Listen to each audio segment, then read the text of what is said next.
Selamat berjumpa kembali saudara-saudara yang terkasih di kanal Forum 195. Kanal kita bersama untuk mengasihi, melayani, memuji, dan menyembah Tuhan kita, Yesus Kristus.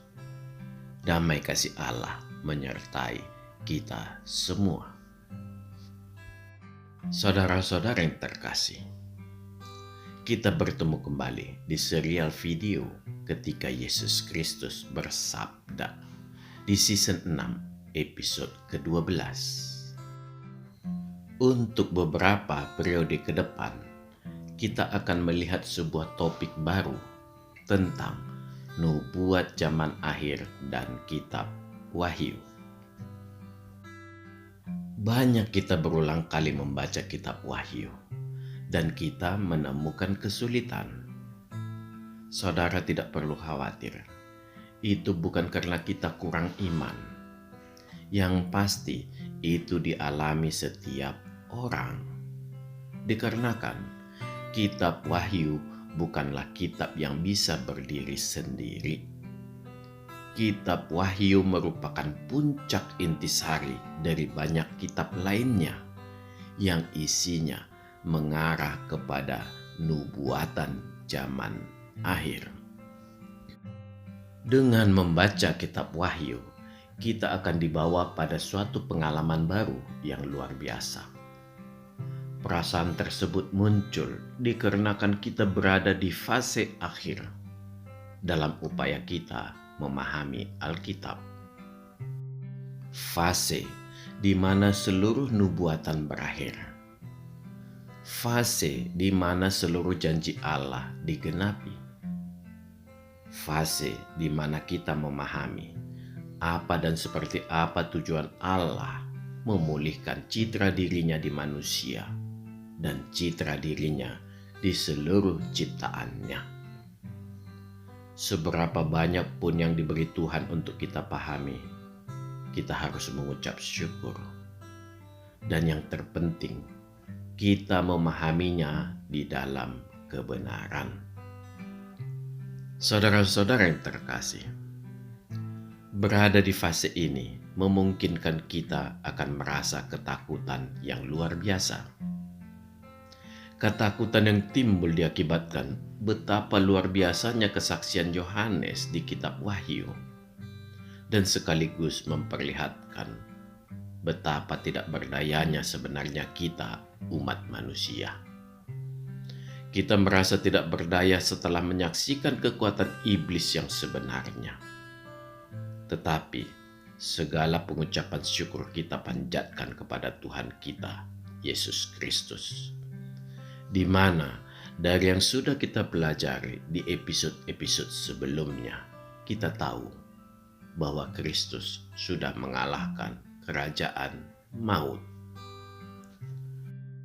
Dengan mempelajari episode-episode berikutnya, kita bisa merefleksikan diri kita bahwa sebenarnya semua sudah dibuka Allah di hadapan kita.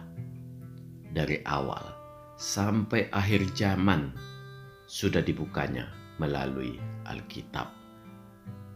Artinya, memang Allah kita adalah Allah yang berintegritas penuh. Dia begitu menghormati dirinya, martabatnya, dengan cara menghormati kesempurnaan ciptaannya sendiri. Dengan memberikan pilihan-pilihan yang dibentangkannya di hadapan manusia, lengkap dengan panis dan reward-nya. Allah kita memang sangat fair dengan hanya memberi dua opsi, menerima atau menolak Tuhan Yesus Kristus. Tidak ada opsi yang abu-abu bagi Allah. Dengan demikian, kita berusaha memilih jalan Tuhan agar kita tercatat di buku kehidupan. Buku kehidupan juga sedemikian fair dengan mencatat tiap orang yang hidupnya berkenan kepada Allah. Jadi, janganlah sampai Allah memberi kesempatan yang memang diberinya untuk kita, tetapi kita masih bermain-main terus, sehingga Dia menyerahkan kesempatan itu bagi yang lain. Allah sedemikian ingin kita masuk ke dalam buku kehidupan itu, tetapi kesempatan itu sudah ditutup Tuhan. Karena kita memang tidaklah pernah serius memilih Dia. Allah sudah mengambil bagian kita dari buku kehidupan itu. Marilah, sebelum memulai renungan kita terlebih dahulu berdoa. Ya Tuhan, kami sekarang ingin mendalami periode zaman akhir, zaman wahyu Tuhan yang Tuhan beri kepada Rasul Yohanes di kitab Wahyu. Ya Allah, betapa dahsyat yang dapat kami lihat peristiwa demi peristiwa di dalamnya. Dan kami tidak berdaya melewatinya tanpa Tuhan. Izinkanlah kami ya Allah untuk memahami sebanyak yang Engkau akan berikan. Kuatkan batin kami semua untuk memahaminya.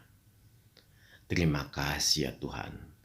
Di dalam nama Tuhan Yesus Kristus kami berdoa dan mengucap syukur. Amin. Saudara-saudara yang dikasihi Tuhan, kita manusia sekarang berada di fase kelimpahan kasih karunia Allah, di mana Dia sudah menebus dosa seluruh umat manusia, dan Dia juga menganugerahkan keselamatan bagi siapa saja yang percaya kepadanya. Saudara-saudara semua, saya sangat berharap saudara mengikuti season 4 sebanyak 14 episode yang berisi bagaimana kita merespon karya keselamatan dari Allah. Saya mengharapkan ini agar kita bisa lebih seksama memahami episode-episode kelanjutan season 6 yang bertema nubuat zaman akhir dan kitab Wahyu ini. Di luar itu semua, di sini kita perlu memberi sebuah pernyataan bahwa yang kita bahas di sini tidak bertujuan untuk melemahkan, mendiskreditkan, atau mendowngrade sebuah ajaran dari denominasi gereja tertentu. Jadi, kita melakukan lintas denominasi, baik dari Protestan, Katolik maupun gereja Ortodok. Tulisan yang berupa video ini bisa saudara-saudara beri komen yang membangun atau tambahan yang mungkin tidak tercover oleh kemampuan saya. Demi terwujudnya sebuah gambaran rekonstruksi mengenai zaman akhir berdasarkan nubuatan dan kitab Wahyu. Sebagaimana dasar pikir saya mengenai seluruh video-video kita, saudara semua dapat mengambil sebagian atau seluruh isi video-video kita di kanal Forum 195 dengan bebas dan gratis, serta tidak perlu izin.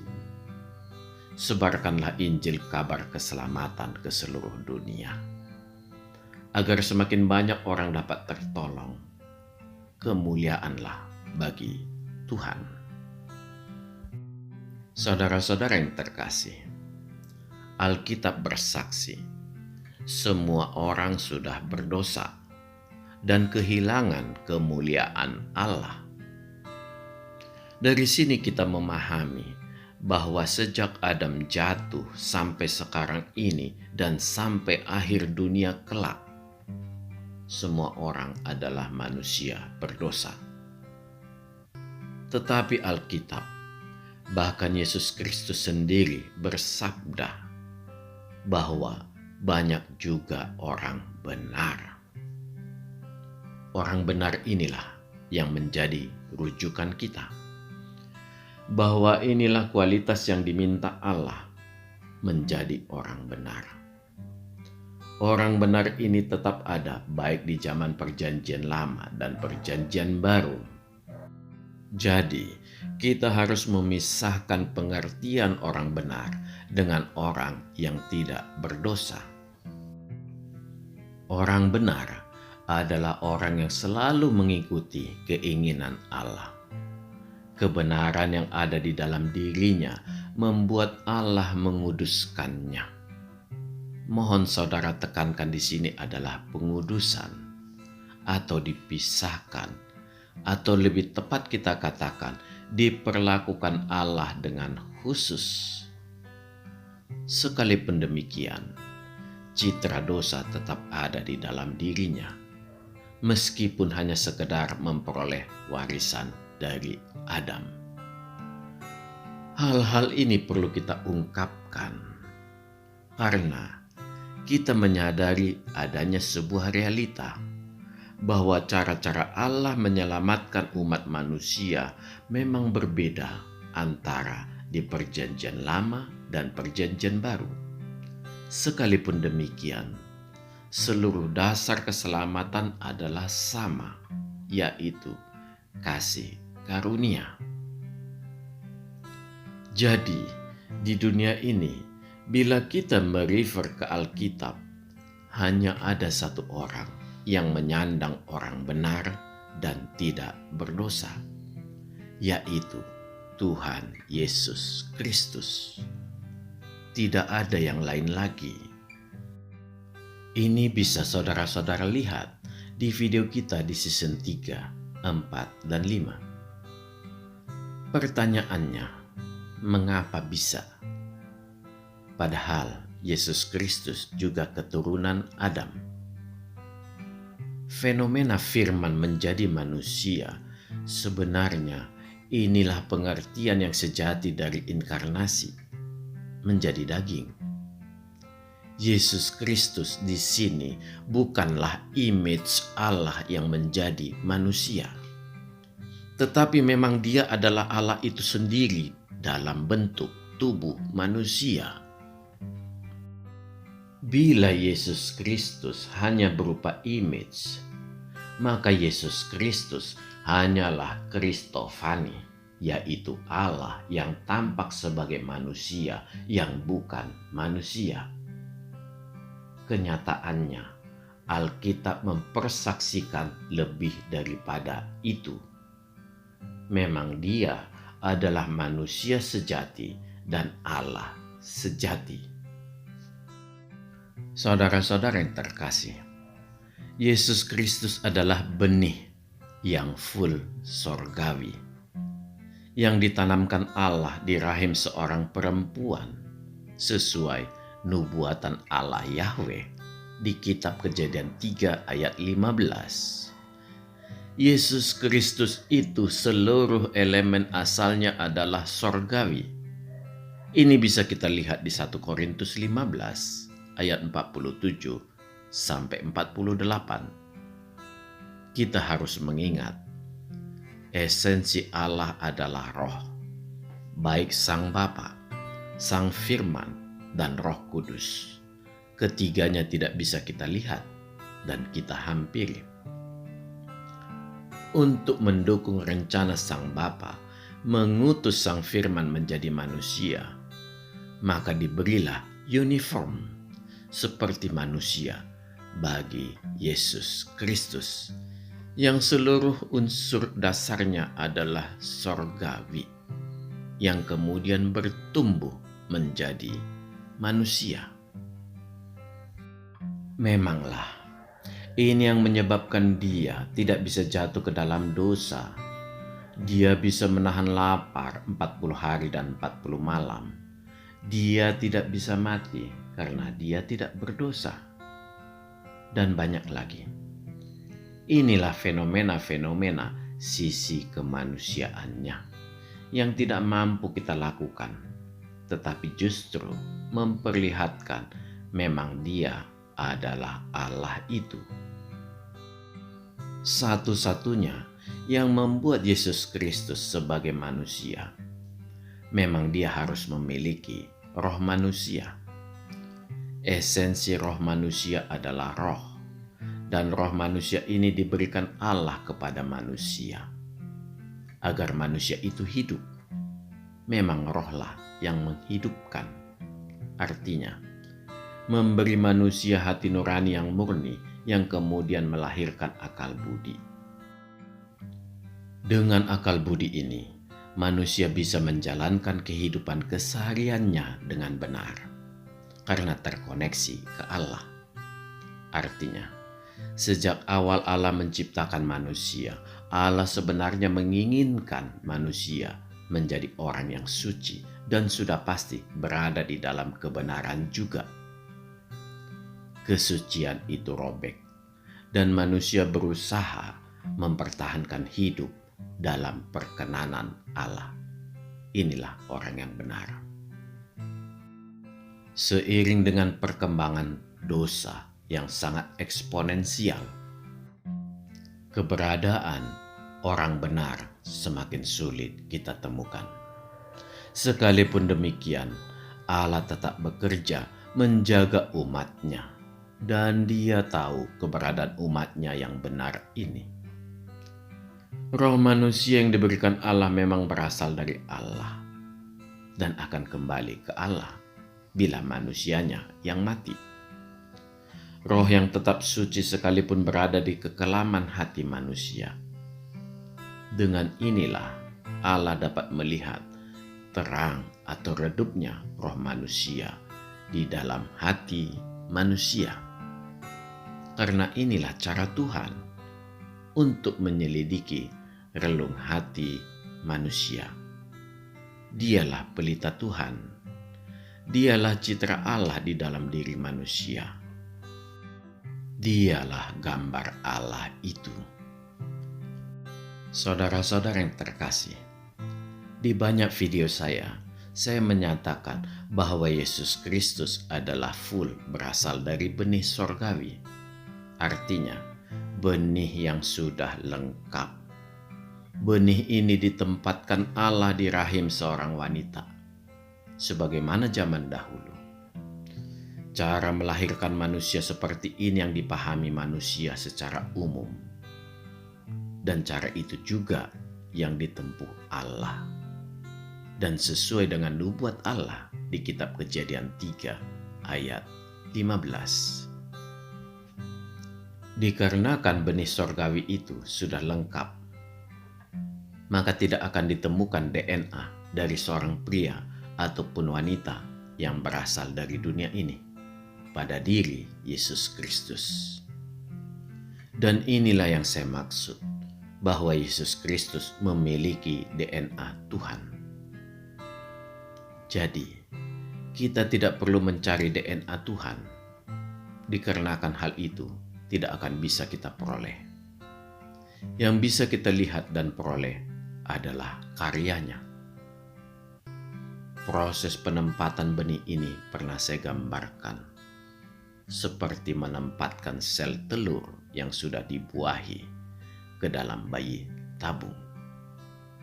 Karena inilah, saya lebih cenderung memakai istilah conceive dari Alkitab King James Version untuk memperkuat arti kata kandungannya yang terdapat di Matius 1 ayat 20. Dengan menggunakan kata ini, saya memperoleh pengertian yang lebih tepat dengan mengartikannya bagaikan dalam tanda kutip menaruh benih.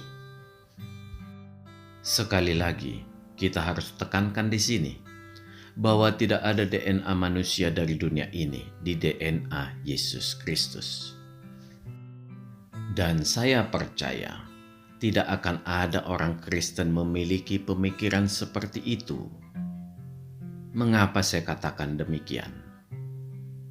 Yang pertama, bila itu terjadi, maka pasti terjadi sebuah proses pembuahan antara unsur sorgawi dengan unsur manusia duniawi.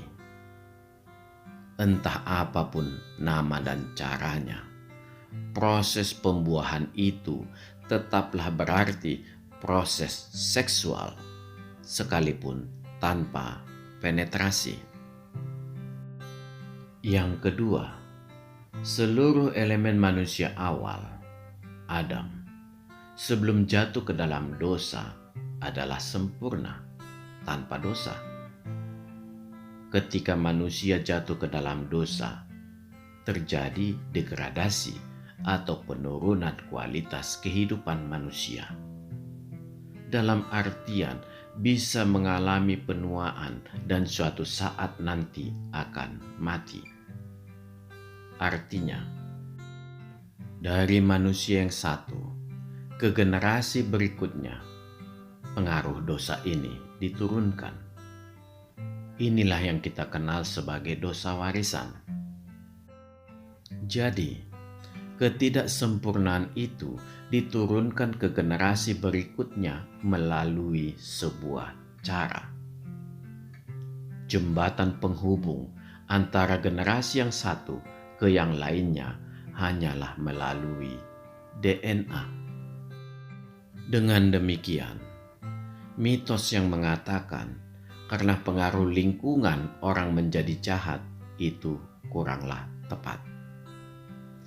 Atau ada yang mengatakan bayi itu suci tidak berdosa, itu juga kurang tepat. Indikasinya bukan di situ, tetapi degradasi hidup dikarenakan kita sudah mewarisi dosa. Jadi, memang DNA awal sudah mengalami degradasi dan diturunkan ke generasi selanjutnya. Dan hanya DNA lah yang menjadi tertuduh mengenai keberadaan dosa warisan ini. Inilah pentingnya di awal tadi kita memisahkan pengertian antara orang benar dengan orang tidak berdosa. Yang ketiga, ini hal yang paling penting dan harus hati-hati kita pahami. Bila memang konsep keberadaan DNA manusia di Yesus Kristus ini dipertahankan, memang tidak bisa tidak. Yesus Kristus adalah manusia yang diangkat menjadi Allah. Segala pembelaan seperti apapun tidak diperlukan lagi. Karena realitanya akan tetap seperti itu. Konsekuensinya, Trinitas akan berubah menjadi kuartetnitas. Artinya, tidak ada kekristenan dari denominasi manapun. Saudara-saudara yang dikasihi Tuhan, firman menjadi manusia inilah kunci untuk memahami kitab Wahyu. Kitab Wahyu adalah kitab pamungkas dari Alkitab. Di balik itulah keberadaan langit baru dan bumi baru. Dan disitulah kita bisa melihat Yerusalem baru yang kekal dan mulia. Memanglah, hanya Yesus Kristuslah jalan menuju ke Bapa. Inilah yang membuat saya mengulas sangat banyak mengenai kemanusiaan Yesus Kristus. Ini harus saya lakukan dikarenakan hampir seluruh Alkitab mempersaksikan sisi ketuhanannya. Dan menuju pembelajaran kita bersama mengenai zaman akhir, tidak bisa tidak, memang konsep kita memahami Yesus Kristus harus terlebih dahulu kita dudukkan dengan benar. Bila tidak, maka kita tidak akan memperoleh kebenaran berikutnya yang akan diberikan Tuhan. Sampai di sini video episode 12 kita. Dan akan kita perdalam kembali di video ke-13 dengan topik yang sama di bagian kedua. Yesus Kristus itu sangat luar biasa peran dan kedudukannya di kitab Wahyu. Pekerjaannya itu tidak bisa dilakukan oleh oknum yang lain, sekalipun dia berlevel dewa atau manusia yang diangkat menjadi Allah. Karena di sana, di kesaksian kitab Wahyu, dia menempati tetap sebagai pribadi kedua dari Trinitas. Tidak bisa tidak, memang dia adalah Sang Firman itu. Dia adalah Allah itu sendiri, tanpa perlu tambahan apapun dari unsur manusia. Karena memang harus demikianlah adanya Allah. Dia cukup dari dirinya sendiri. Dan itulah Tuhan Yesus Kristus. Amin. Tuhan memberkati. Marilah kita berdoa.